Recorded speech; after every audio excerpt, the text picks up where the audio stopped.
پایا گیا صبح سے شام تک وہ ساری حلال چیزیں جو آپ کھا پی سکتے تھے ان سے روک دیا گیا کہ آپ حلال بھی استعمال نہیں کریں گے، تاکہ آپ کے ذہن میں یہ بات پیدا ہو جائے کہ وہ جو حکم دے تو قعود ہے، وہ جو حکم دے تو قیام ہے۔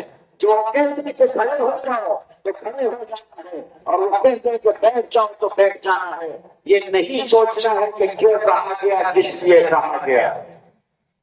میں اگر یہ کہوں تو شاید بہت تیز دے گا، لیکن کہنے کی ضرورت ہے کہ جوا کھیلنا حرام ہے، سود لینا حرام ہے، سود دینا حرام ہے، رشوت لینا حرام ہے، رشوت دینا حرام ہے، ناجائز چیزیں کھانا وہ بھی حرام ہے، اور اسی طریقے سے سور کھانا بھی وہ بھی حرام ہے، مگر مسلمانوں سے بچا ہوا صرف خنزیر ہے۔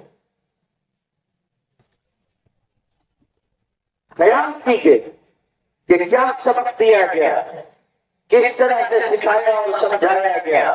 روزے کا مطلب یہ ہے کہ آپ اپنے سماج کے لیے ایک ایسے مفید انسان بنیں جس کے اندر حلال و حرام کی تمیز ہو، جس میں درگزر اور صبر و تحمل کا مادہ موجود ہو، جس کے اندر اللہ کے حکم پر ٹھہر جانے کا جذبہ موجود ہو۔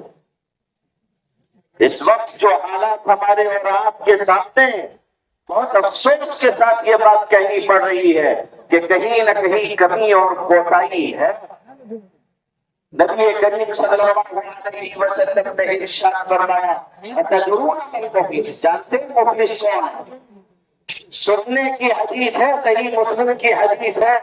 حضور نے پوچھا تدرون من المفلس، مفلس کون ہے؟ صحابہ کرام رضوان اللہ تعالی علیہم اجمعین نے فرمایا، اس